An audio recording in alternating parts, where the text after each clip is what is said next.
The great hall of the Galactic Council stretched out like a massive dome under the twin suns of Centauri Prime. Representatives from 47 different species sat in their designated sections, their forms ranging from the tall, blue-skinned Altarians to the insect-like Kithra with their clicking mandibles. The air hummed with translation devices working overtime to convert hundreds of different languages into something everyone could understand. Council. Speaker Thylex stood at the center podium, his golden scales catching the light as he addressed the assembly. The Centauri had been leading galactic politics for over 3,000 years, and Thylex carried himself with the confidence that came from such a long legacy of power. "The Voidborn threat grows stronger each day," Thylex announced, his voice echoing through the chamber.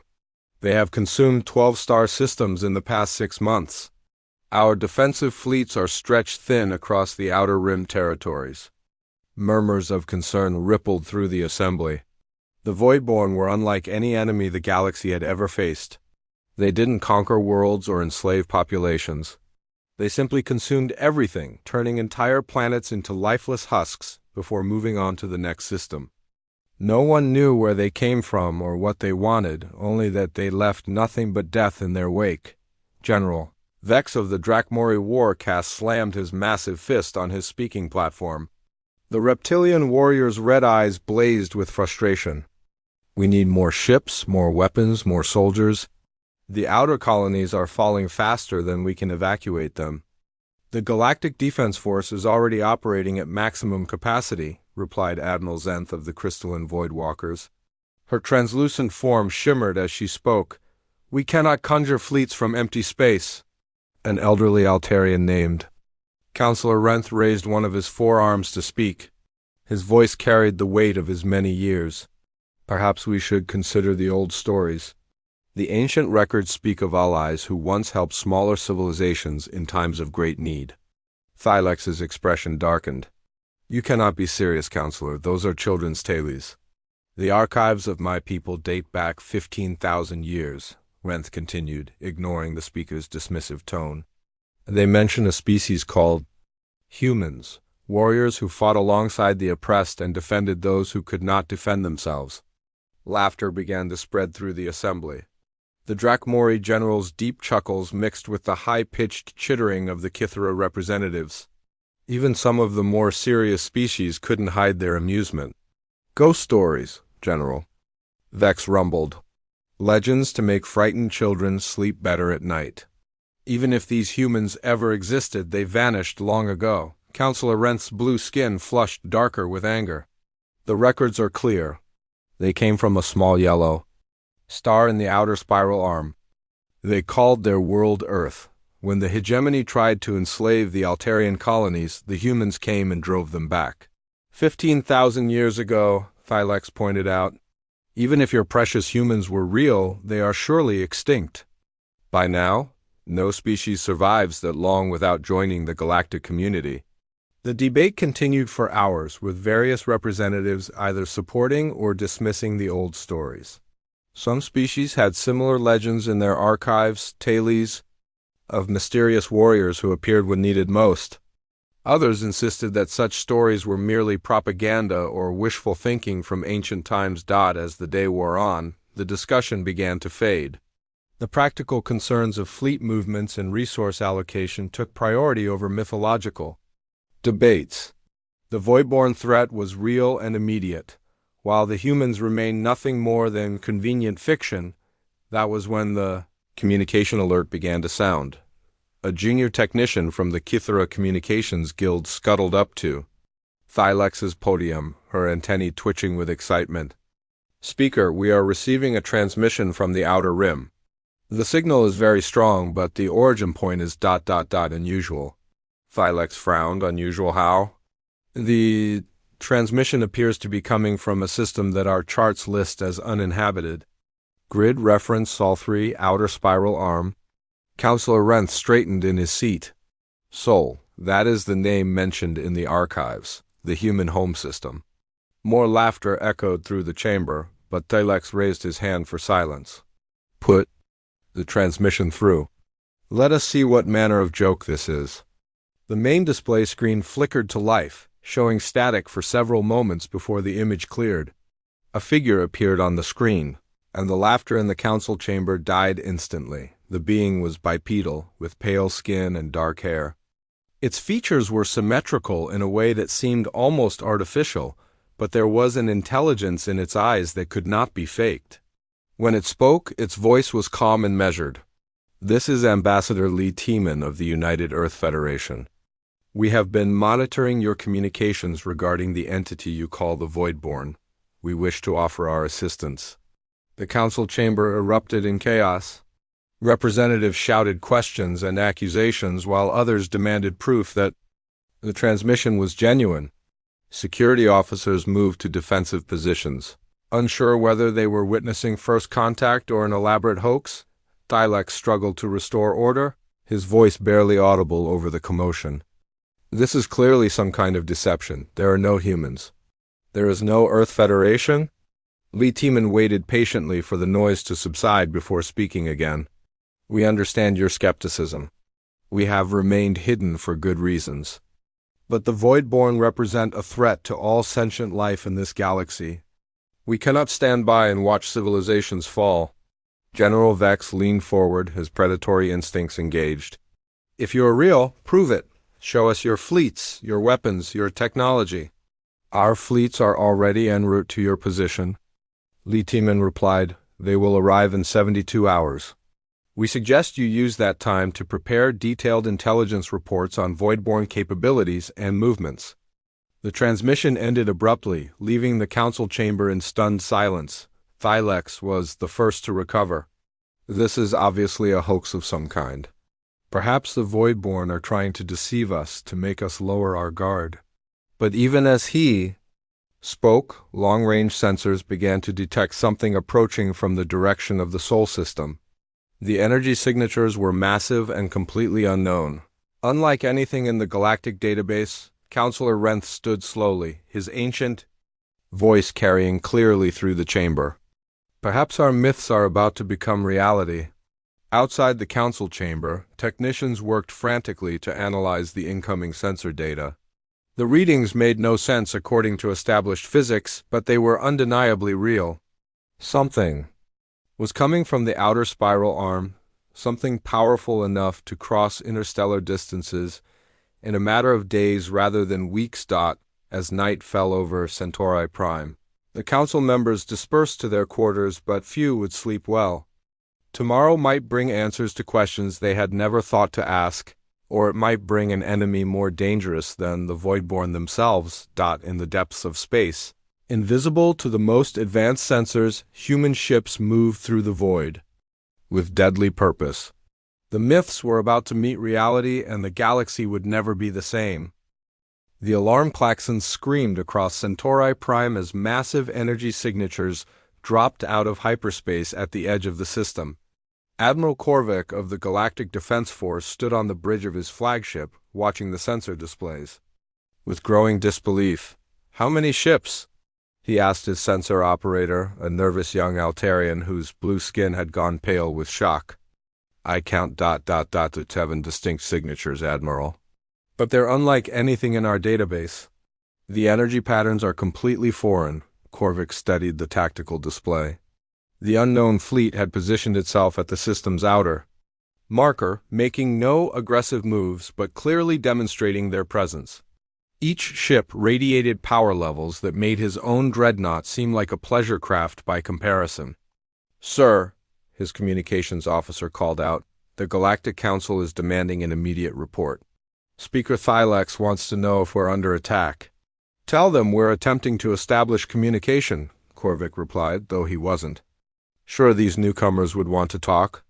In his 40 years of military service, he had never seen ships designed quite like these.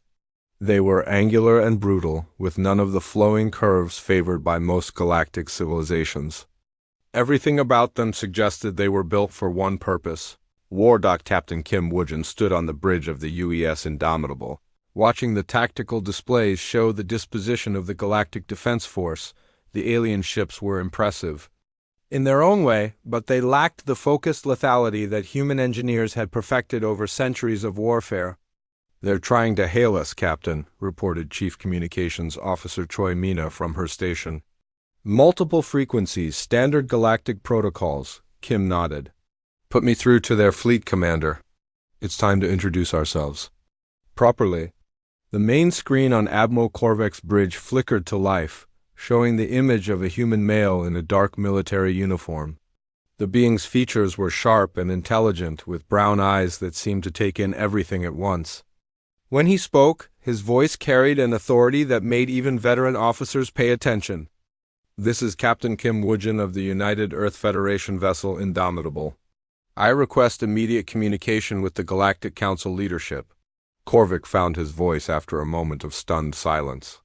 "I am Admiral Korvek of the Galactic Defense Force, your fleet? Your ships are not in our database. What is your origin and purpose?"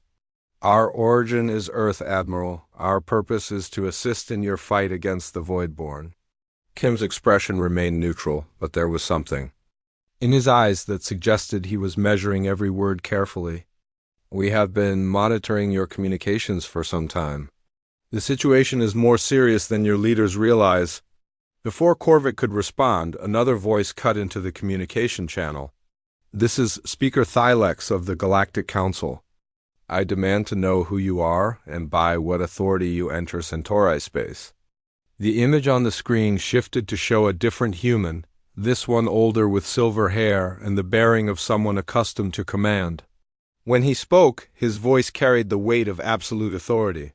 "I am Admiral Yunwoo of the Human Defense Fleet. We come at the invitation of Counselor Renth, who requested aid against the Voidborn threat. We are here to help, whether you want our assistance or not." The communication channel erupted with voices as various council members tried to speak at once. Thylex struggled to maintain order while representatives demanded explanations and proof of human intentions. "Admiral," Rue waited patiently for the chaos to subside before speaking again. "We understand your confusion. Humanity has remained hidden for good reasons. We learned long ago that the galaxy is not always kind to species that are different." "Different how?" General Vex's growling voice came through the channel. "What makes you so special that you can hide from our sensors?" "We are a young species by galactic standards," Rue replied. "But we have spent our entire history fighting. First each other, then the environment of our harsh world, then the challenges of space itself. We have become very good at warfare." Thylex's voice crackled with authority. "If you truly wish to help, you will submit to inspection by our security forces. You will provide detailed information about your technology and capabilities. You will—" "No." Rue's interruption was quiet but final. "We will not submit to inspection. We will not reveal our technical capabilities to species we barely know. We will fight the Voidborn because they threaten all life in this galaxy. That is all you need to know." The silence that followed was thick with tension. Captain Kim took the opportunity to speak again. "We have analyzed your defensive positions and fleet deployments. Your current strategy will fail within 6 months. The Voidborn are not random destroyers. They are following a specific pattern, targeting systems that will cripple your industrial capacity." Counselor Renth's elderly voice cut through the arguments. "What do you propose?" "We need complete intelligence on Voidborn movements, capabilities, and observed behavior patterns," Kim replied. "We also need operational command of any joint missions. Human forces will not serve under alien commanders." General Vex's roar of outrage echoed through the communication system. "You expect us to hand over command to species we have never heard of? To trust our fleets to mythical warriors?" Admiral Rue's expression remained calm, but something cold flickered in his eyes. "General, we have been watching your battles with the Voidborn. Your tactics are brave but ineffective. You fight with honor, but honor does not win wars. Survival does, and what makes you think you can succeed where we have failed?" Thylex demanded. "Because," Kim said quietly, "we have been preparing for this war our entire existence. Every conflict in human history has taught us lessons about fighting against impossible odds. We know how to win when winning seems impossible." The debate continued for another hour, with representatives arguing about trust, command structures, and the risks of accepting help from unknown aliens. But even as they talked, more sensor reports came in. The human fleet was massive, with ships that defied easy classification. Some appeared to be carriers, others looked like assault vessels, and a few radiated energy patterns that suggested weapon systems beyond current galactic understanding. Finally, Counselor Rent spoke again. "We are facing extinction. Our colonies are falling, our fleets are overwhelmed, and our people are dying. If these humans can help us survive, we must at least listen to what they propose." Admiral Rue nodded approvingly. "Wisdom comes with age, Counselor. We propose a joint operation against the Voidborn forces currently massing in the Kepler sector. Consider it a test of our capabilities. And if we refuse?" Thylax asked. Kim's smile was neither warm nor reassuring. "Then we will proceed without you. The Voidborn will not stop with your civilization. Eventually, they will reach Earth. We prefer to fight them here with allies rather than alone at our doorstep." The communication ended, leaving the Galactic Council in heated debate. Some representatives argued for accepting human help, while others worried about trusting their fate to unknown aliens with superior technology. As the hours passed, reports continued to arrive about human fleet movements. Their ships were taking position throughout the system, not aggressively, but with the precision of a military force that knew exactly what it was doing. Captain Kim stood in his quarters aboard the Indomitable, studying intelligence reports about Galactic Council politics and military capabilities. His executive officer, Commander Park Sung-soo, entered with the latest analysis. "The aliens are scared," Park reported. "They're not sure whether we're here to help or conquer." "Can you blame them?" Kim replied. "A mythical species appears with a fleet that outguns their entire defense force. They would be fools not to be suspicious. Will they accept our help?" Kim looked out at the stars visible through his viewport. Somewhere out there, the Voidborn were consuming entire worlds, turning the galaxy into a lifeless wasteland. Humanity had remained hidden for too long, watching from the shadows while other species struggled against threats they couldn't understand. "They will accept our help," he said finally, "because the alternative is extinction. And despite all their political posturing, most species prefer survival to pride." The next morning brought news that would change everything. Long-range scouts reported massive Voidborn movement in the Kepler sector, exactly as Captain Kim had predicted. The alien swarm was heading directly for one of the galaxy's most important industrial worlds, and the Galactic Defense Force was already moving to intercept. It was time for humanity to prove that some myths were more dangerous than reality. The industrial world of Kepler 442 hung in space like a jewel, its surface covered with massive factories and mining operations that fed the galactic economy. Home to 2.3 billion Altarians, it was one of the most important manufacturing centers in the Outer Rim. It was also directly in the path of the largest Voidborn swarm ever recorded. Admiral Korvik watched the tactical display from his flagship as the Galactic Defense Force took position around the planet. 47 warships from 6 different species formed a defensive line, their weapons powered and ready. It was an impressive sight, but Korvik knew it wouldn't be enough. The Voidborn swarm approaching their position numbered in the hundreds. "Sir, we're receiving updated intelligence from the long-range scouts," his tactical officer reported. "The Voidborn force is larger than we estimated. At least 300 bioships, including several massive carrier forms we've never seen before." Korvik nodded grimly. The Voidborn didn't build ships in the traditional sense. Instead, they grew them, creating living vessels that could adapt and evolve during battle. Each encounter revealed new horrors, new capabilities that the aliens seemed to develop specifically to counter galactic defensive tactics. "What about the humans?" he asked. "Are they coming?" "Unknown, sir. They haven't responded to our requests for assistance."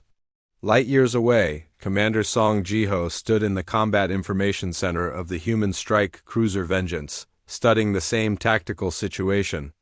Around him, officers from the human defense fleet worked quietly at their stations, analyzing every piece of data about the approaching battle. The galactic forces are positioning themselves in a traditional defensive formation, reported Lieutenant Han Nari, the fleet's tactical AI specialist. They're planning to meet the Voidborn head-on? Song nodded, his expression thoughtful. At 35, he was young for a fleet commander, but he had earned his position through a combination of tactical brilliance and an almost supernatural ability to predict enemy movements. They fight with honor, but they don't understand their enemy. The Voidborn aren't random destroyers. They learn from every encounter. Sir, Admiral Ru is requesting your assessment, his communications officer announced. Song activated his command console, connecting him to the Admiral aboard the fleet flagship. The galactic forces will be overwhelmed within 6 hours, he reported without preamble. Their defensive strategy assumes the Voidborn will attack in predictable patterns. But these bioships adapt. They'll probe for weaknesses, then exploit them. Admiral Ru's image appeared on the screen, his weathered face grave. How long until our forces are in position? 2 hours, sir. The strike group is ready for immediate deployment. Good, remember, Commander, this is not just about winning a battle. The galaxy needs to see what human warfare looks like. They need to understand why we've survived when other species have fallen. The battle began exactly as Song had predicted. The Voidborn swarm emerged from hyperspace in a coordinated formation, their bioships pulsing with organic energy. At first, they seemed to attack randomly, sending small groups against different sections of the galactic defensive line. But Song recognized the pattern immediately. They're probing, he announced to his crew. Testing response times, weapon capabilities, communication protocols. In another hour, they'll have enough data to launch a coordinated assault. The first wave of Voidborn attackers struck the galactic fleet with devastating effect. The bioships moved with fluid grace, their organic weapons firing streams of corrosive energy that ate through conventional shields like acid. Several alien warships were destroyed in the opening minutes, their crews barely having time to send distress signals. Admiral Korvek tried to maintain formation, but the Voidborn seemed to anticipate every tactical decision. When he reinforced his left flank, they attacked from above. When he concentrated fire on their larger bioships, smaller forms swarmed his isolated vessels. It was like fighting an enemy that could read his mind. Sir, we're losing cohesion, his tactical officer reported. The Centauri squadron is requesting permission to withdraw. They've lost 3 ships already. Korvik looked at the tactical display, watching his carefully planned defense fall apart under Voidborn pressure. In another 30 minutes, the alien swarm would break through his lines and begin the assault on Kepler 442b. Over 2 billion lives hung in the balance, and he was powerless to save them. That was when the humans arrived. The first sign was a series of massive explosions that lit up the darkness of space. Nuclear fire bloomed among the Voidborn formation, vaporizing dozens of bioships in seconds. Then came the kinetic strikes. Tungsten rods accelerated to relativistic speeds that punned through alien vessels. Like needles through paper, Commander Song's strike group had approached from an unexpected angle, using the planet's gravity well to mask their approach. Now they struck with surgical precision, targeting key nodes in the Voidborn formation that disrupted their coordination. All units, this is Strike Leader, Song's voice came over the communication channels. Execute pattern. Omega, I want those carrier forms neutralized in the next 5 minutes. Human ships moved with deadly efficiency, their tactics unlike anything the galactic observers had ever seen. They didn't fight with honor or according to established conventions. They fought to win, using every advantage available to them. Marine. Colonel Yunde Yun watched the battle from the bridge of the assault transport hammer, waiting for his moment. His regiment was specially trained for ship-to-ship combat, equipped with armor and weapons designed for fighting in the hostile environment of living bioships. Colonel, we have boarding opportunities on 3 of the larger carrier forms, his tactical officer reported. The fleet has punched holes in their defensive screens, Yoon smiled grimly. Launch all assault pods. Remember, boys, These things learn from experience. Make sure they don't get the chance. Human assault pods, little more than armored coffins with engines, shot across the space between ships at incredible speeds. They slammed into the hulls of void-borne bioships and began cutting their way inside, depositing heavily armed Marines into the alien vessel's organic corridors. The fighting inside the bioships was brutal in close quarters. The void-borne defenders were not separate creatures but extensions of the ships themselves, growing from the walls and floor to attack the human intruders. But the Marines had trained for exactly this kind of combat. Using flamethrowers and plasma weapons to burn their way through living tissue, Lieutenant Hanari worked frantically at her station, her AI systems predicting void-borne movements with uncanny accuracy. She had spent years studying alien behavioral patterns, learning to think like her enemies.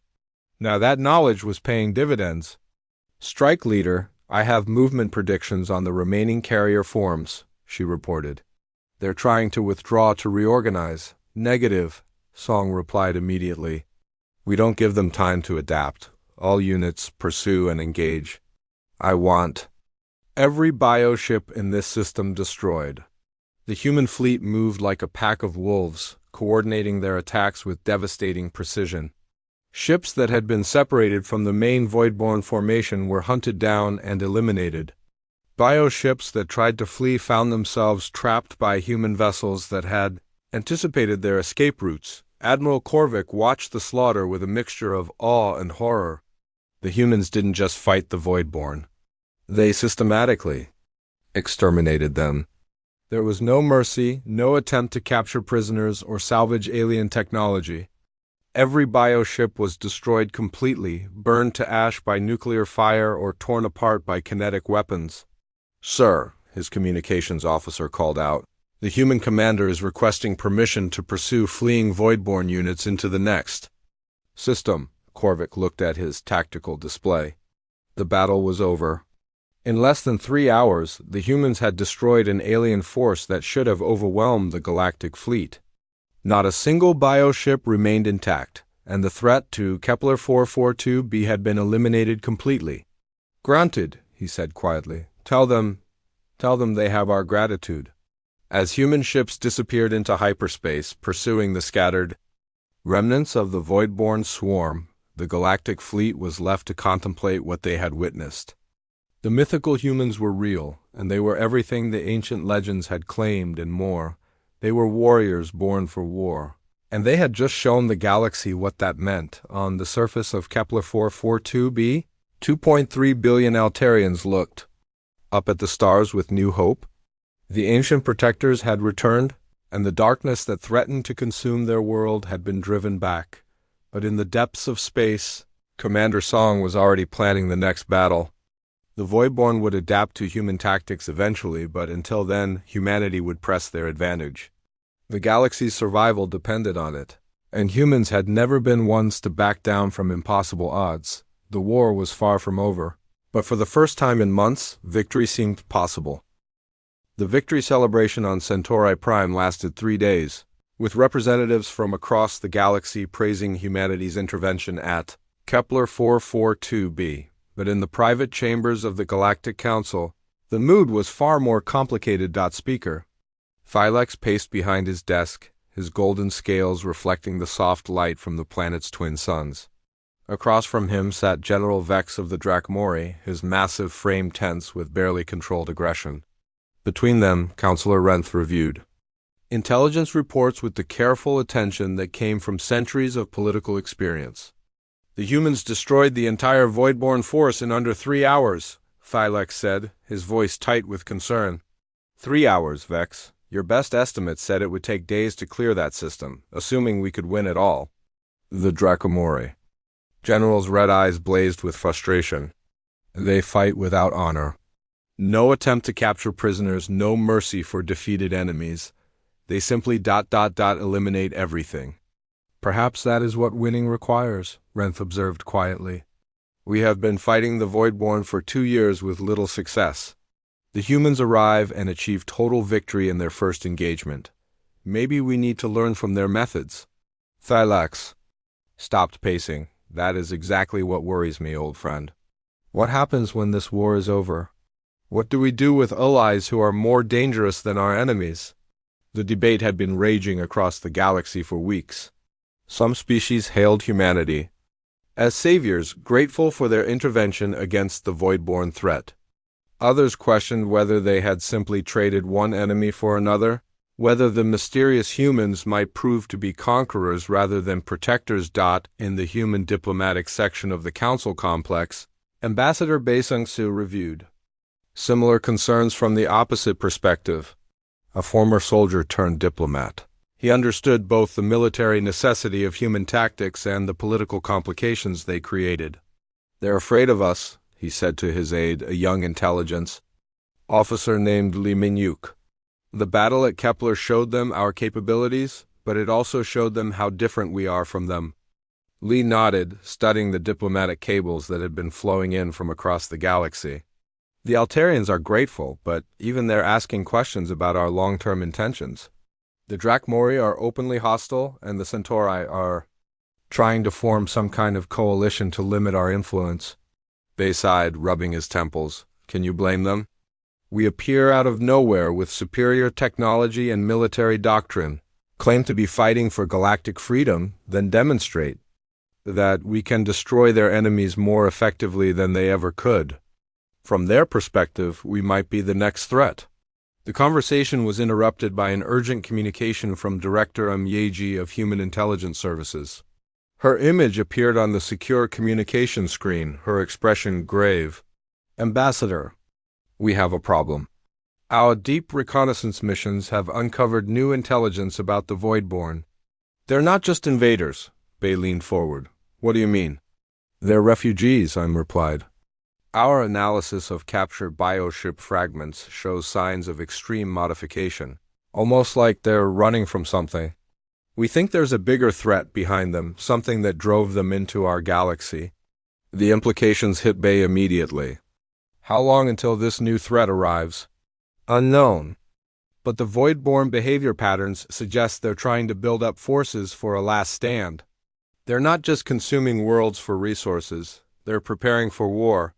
After the communication ended, Bei sat in silence for several minutes. The galactic situation was more complicated than anyone had realized. The Voidborn weren't mindless destroyers but desperate survivors fleeing from an even greater danger. And that danger was following them into civilized space. Meanwhile, in the Outer Rim territories, Captain Kun Min-jae commanded the deep strike vessel Retribution on a reconnaissance mission into Voidborn-controlled space. His ship was one of humanity's most advanced, equipped with stealth systems that could avoid detection even by the bioship's organic sensors. "Captain, we're detecting massive construction activity in the Terminus system," reported his sensor operator, Lieutenant Park Ji-woo. "The Voidborn have converted 3 planets into some kind of fortress complex." Kwon studied the tactical display, watching the organic structures that covered entire continents. The scale was staggering, far beyond anything they had seen before. "Are they preparing for invasion or defense?" "Defense, sir. The fortifications are oriented toward deep space, not toward galactic territories. It's like they're expecting something to come after them." The reconnaissance data painted a disturbing picture. The Voidborn weren't just building defenses. They were creating weapons platforms capable of destroying entire fleets. Whatever had driven them into this galaxy was powerful enough to require massive preparations. "Get me a secure channel to Fleet Command," Kwon ordered. "Admiral Ru needs to see this immediately." Back on Centauri Prime, the political situation continued to deteriorate. The Drakmori had formally requested that human forces be placed under Galactic Command, while the Centauri proposed strict limitations on human military operations. Other species were choosing sides, creating the potential for civil war even as the Voidborn threat remained. Ambassador Bei found himself in the middle of increasingly hostile negotiations. The Galactic Council seems more concerned with controlling the U.S. than fighting the real enemy, he reported during a secure briefing with Earth Command. Admiral Ru's weathered face appeared on the communication screen. "The political situation is becoming untenable. We may have to act without council approval. That would be seen as an act of aggression, Bay warned. It could turn every species in the galaxy against us. The alternative is watching civilizations fall while politicians debate our right to save them, Rue replied grimly. I won't let political concerns override military necessity. The decision came sooner than expected. Long-range sensors detected a massive void-borne force massing near the galactic core, targeting 3 heavily populated systems simultaneously. The scale of the threat required immediate action, but the Galactic Council was deadlocked over whether to authorize human intervention. General Vex argued that galactic forces should handle the crisis alone, even if it meant accepting heavier casualties. Speaker Thylex supported limited human involvement under strict oversight. Councillor Renth pushed for full cooperation, warning that political pride was less important than survival. While the council debated, Admiral Rue made his decision. Human fleets began moving toward the threatened systems without waiting for authorization. The galaxy would be protected whether its leaders wanted human help or not. This sets a dangerous precedent, Bay warned during an emergency meeting with human command staff. We're essentially telling the galaxy that we'll act unilaterally when we think it's necessary. Sometimes leadership requires making unpopular decisions, replied Colonel Nam Sunho, commander of the Human Marine Corps. The galaxy can hate us after we save it. The political fallout was immediate and severe. Half the Galactic Council condemned human actions as military aggression, while the other half quietly supported the intervention. Several species began mobilizing their own fleets, though whether to support or oppose human forces remained unclear. As human ships prepared for what might be the largest battle of the war, the galaxy found itself divided. The mythical protectors had proven their worth in combat, but their willingness to act without permission raised questions about their true intentions.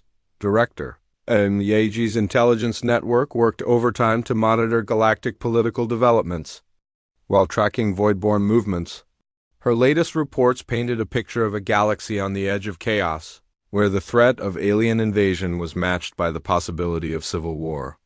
The irony is obvious, she told her senior analyst during a briefing on the political situation. We came to save the galaxy from destruction, and we may end up dividing it instead. But even as political tensions reached a breaking point, the deeper intelligence about the void-borne threat remained classified.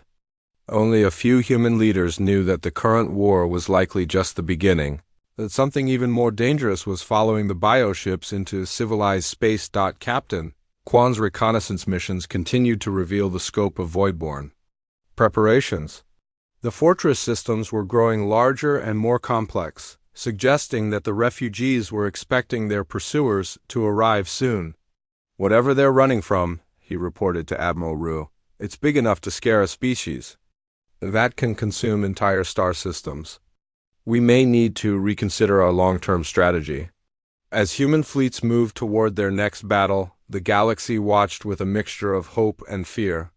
The ancient protectors had returned as promised, but their methods and motivations remained largely mysterious. Whether they were saviors or conquerors might depend on choices that had yet to be made.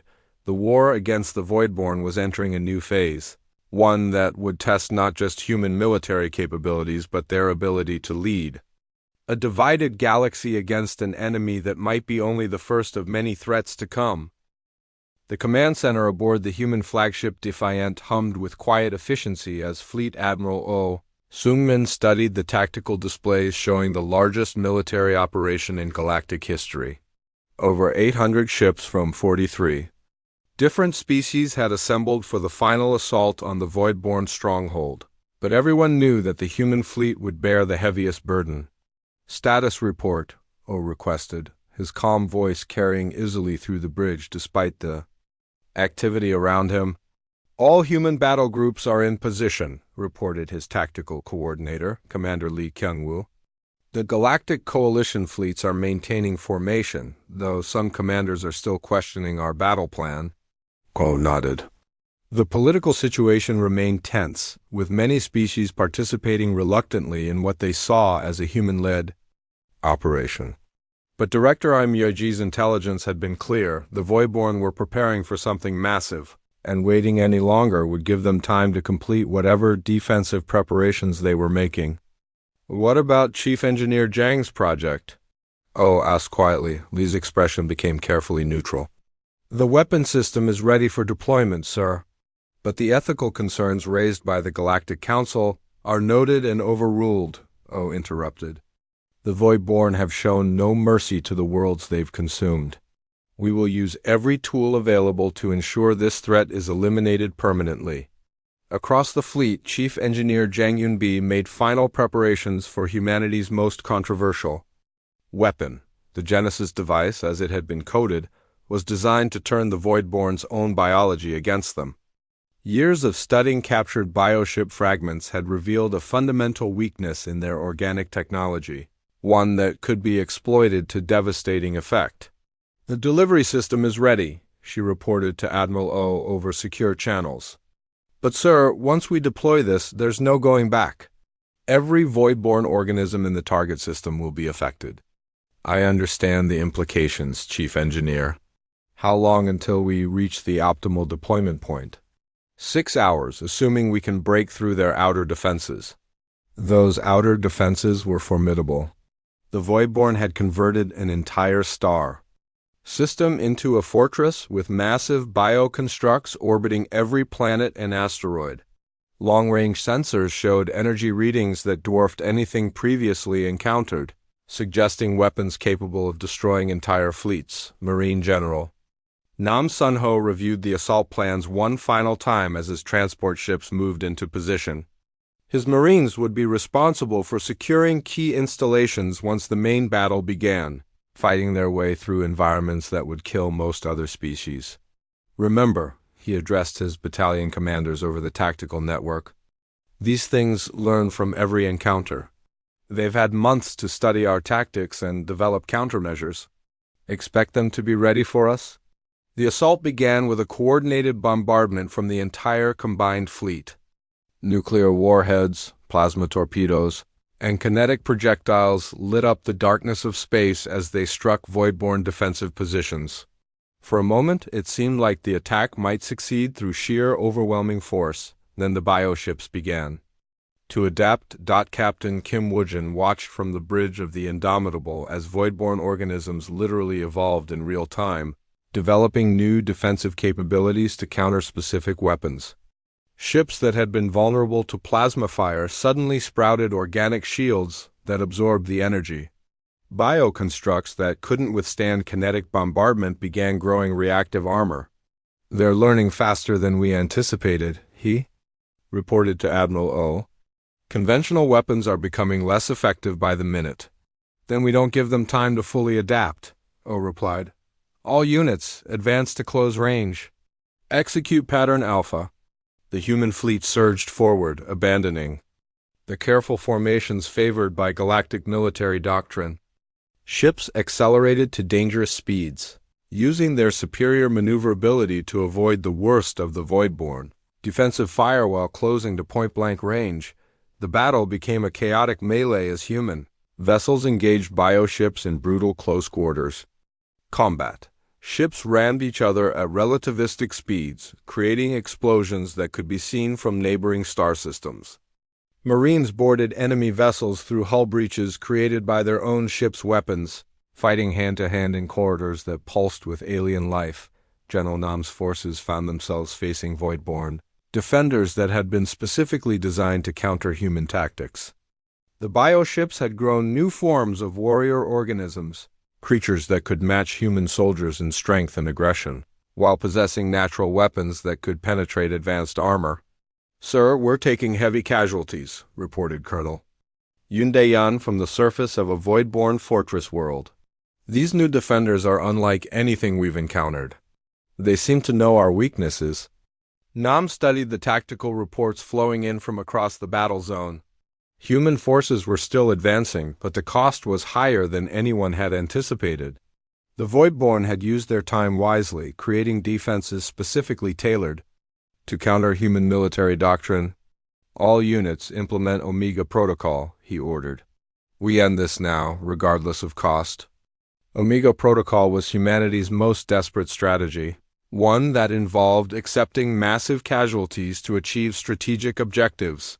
Marines began using nuclear charges to clear enemy positions, while ships made suicide runs against critical targets. It was brutal, effective, and exactly the kind of warfare that made other species fear human methods. Chief Engineer Zhang monitored her weapon system as the human fleet fought its way closer to the optimal deployment point. The Genesis device required precise positioning to be effective, and the battle was making it difficult to achieve the necessary coordinates. "Admiral, I need another 15 minutes to reach proper deployment range," she reported. "You have 10. O replied as he watched another human cruiser disappear in a ball of plasma fire. "We can't sustain these losses much longer." The final phase of the battle was a race against time. Human forces pushed deeper into the Voidborn stronghold, paying a terrible price for every kilometer of space gained. Ships that had served with distinction for decades were sacrificed to clear paths for the weapon deployment, their crews dying to ensure that humanity's ultimate weapon could reach its target. When Zhang finally achieved optimal positioning, the Genesis device activated with deceptive simplicity. There was no massive explosion, no visible energy discharge. Instead, a wave of modified genetic material spread throughout the star system, carried by the same organic networks that connected all void-born organisms. The effect was immediate and absolute. Every bioship, every fortress, every living component of the void-born infrastructure began to break down at the cellular level. The organisms that had consumed entire worlds found their own biology turned against them, their adaptive capabilities becoming self-destructive. As they tried to counter a threat that came from within, Admiral Korvac watched the destruction from his flagship, part of the Galactic Coalition fleet that had stayed at a safe distance during the final phase of the assault. The sight was both magnificent and terrifying, as an entire alien civilization simply ceased to exist in a matter of hours. "By the ancient gods," he whispered, "what have we allied ourselves with?" The question echoed across the galaxy as news of the victory spread. Humanity had delivered on their promise to eliminate the void-born threat, but their methods had revealed a capacity for warfare that went beyond anything most species could comprehend. In the aftermath of the battle, human casualties were staggering. Over 40% of the assault fleet had been lost, with entire regiments of Marines dying in the depths of bioship corridors. But the mission had succeeded completely. Not a single void-born organism remained alive in the target system. Admiral O stood in the ruins of his flagship's bridge, half the command crew dead around him as he received confirmation that the threat had been eliminated. The victory had cost humanity dearly, but it had also demonstrated their commitment to galactic survival. "All units, begin search and rescue operations," he ordered. "And prepare a report for Earth Command. The galaxy is safe, but they need to know what it cost us." As the combined fleet began the long journey home, representatives from various species struggled to process what they had witnessed. The mythical humans had proven themselves to be exactly what the ancient legends claimed, warriors capable of victory regardless of the odds, but the legends had never mentioned the price of such victories, or what it meant to ally with a species that would sacrifice anything to win. On Centauri Prime, Speaker Thylex addressed an emergency session of the Galactic Council. "The voidborn threat has been eliminated," he announced. "Humanity has fulfilled their promise to protect our civilizations." The response was mixed. Some representatives cheered, grateful for their salvation. Others sat in stunned silence, contemplating the implications of humanity's demonstrated capabilities. Counselor Renth, now ancient even by Altarian standards, spoke into the silence. "We asked for protectors and we received them. But we must remember that protectors are also warriors. The question now is whether we can learn to live with the peace they have won for us." 6 months later, the galaxy had settled into an uneasy new normal. Human diplomatic missions had been established on major worlds.